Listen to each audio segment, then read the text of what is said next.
J'aimais pas l'école du tout. J'avais du mal en fait. Tout de suite après, je me suis dirigé vers le métier de la pêche. À l'issue de ces 10 ans, je suis devenu marin-pêcheur. Au même moment, j'ai passé mon BAFA afin de travailler avec les enfants en colonie de vacances. J'ai passé une formation de sûreté aéroportière. J'ai travaillé 2 mois à Pôle Caraïbes. En 2007, j'ai passé un petit examen pour être adjoint de sécurité au sein de la police nationale. En 2007, donc j'ai quitté la Guadeloupe pour rejoindre l'école de la police nationale à Nîmes. Et à l'issue, je suis retourné en Guadeloupe et j'ai été affecté à la sécurité publique. Mon objectif final est d'être gardien de la paix.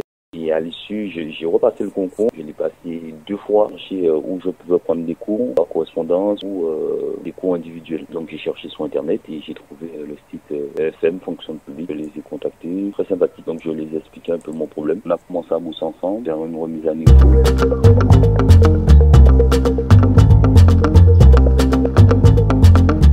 À tout moment, à toute heure, où des fois j'avais des difficultés, où j'appelais pour trouver des solutions. J'ai trouvé ça très sympathique. Et aussi j'ai fait la remise à niveau. À un moment je me suis dit, mais j'ai trop de trucs à rattraper en fait. J'aurais pas le temps parce que vu qu'avec mon travail des enfants, c'est pas facile, avec mes horaires, je travaille en décalé, je fais matin-nuit. Donc au moment je me suis dit, ça va pas être évident. Bon, après je savais ce que je voulais, j'ai pas lâché. Minimum 2 cours par semaine. En 2 ans, il faut compter 2 ans. Quand je me suis inscrit, j'ai passé le concours à nouveau. Et la 3e fois, je savais que c'était la bonne. Parce que vu qu'avec les notes, avec le travail que j'avais fait avec les profs, et je voyais mes résultats, avec les encouragements aussi, donc je me suis dit, là, ça passe en fait. Donc c'est des gens auxquels je pouvais appeler à tout moment, même s'ils sont pas disponibles tout de suite. C'est un message et auquel soit ils me rappelaient ou soit ils m'envoyaient un message par mail ou soit directement par ma boîte professionnelle.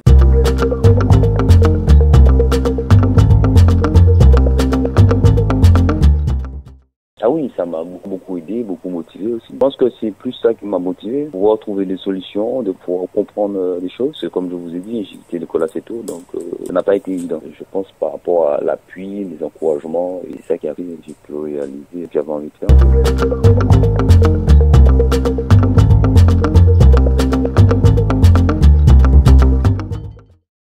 Ma préparation, puis la façon de se présenter. J'ai pu apprendre pas mal de choses sur les institutions, des choses que peut-être que j'aurais peut-être négligées à l'oral. Et c'est ça.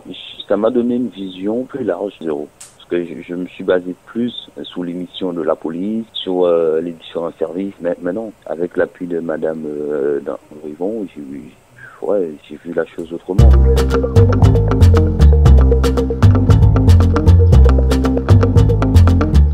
Oui, j'avais la psychologue, un directeur commissariat de Paris. Ils étaient 4. Et du coup, ça s'est super bien passé. J'ai fait ma présentation. Pareil que je faisais avec Madame Andrévon, parce que j'avais déjà des notes assez honorables. Je me souviens, le premier oral, j'avais 11. Et j'ai terminé à 16. Bon, bien progressé. On a bien bossé. Et puis, à l'oral, je me suis senti bien. Pour moi, c'était en fait ce qu'on avait vu. On avait pu échanger surtout. J'étais plus en confiance en fait.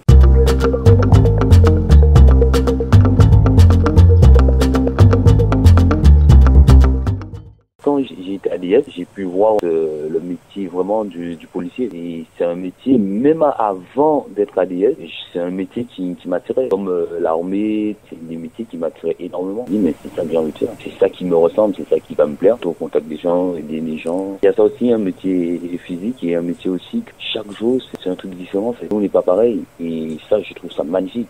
C'est pas un métier monotone.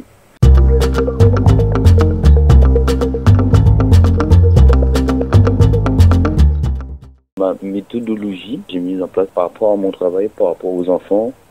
Je suis quelqu'un, j'aime beaucoup le sport. Je fais du VTT, je fais des compétitions. Mais j'ai fait en sorte de trouver au moins même 4 heures par semaine. Et je me disais, je me consacrerai, admettons aujourd'hui, je me consacrerai 1 heure à ça, 2 heures qu'à ça. J'allais au travail quand j'avais des pauses. Un surveillant pénitentiaire n'a pas de pause, mais généralement service de nuit, c'est plus calme. Donc je profitais si j'avais 2 heures, je profitais de ces 2 heures au lieu de partir avec les autres par bavarder, de m'isoler. Là je bossais, mais je bossais vraiment quelque chose de précis. C'est un travail régulier en fait. D'accord. C'est un travail régulier, assidu. Le dimanche, je faisais un examen blanc. Comme ça, je voyais où j'en étais en fait. Où est-ce que je me situe un peu, est-ce que j'ai bien bossé, est-ce que même des fois ma femme, elle m'interrogeait oralement par rapport à des cours, ce que j'ai vu en fait de la semaine.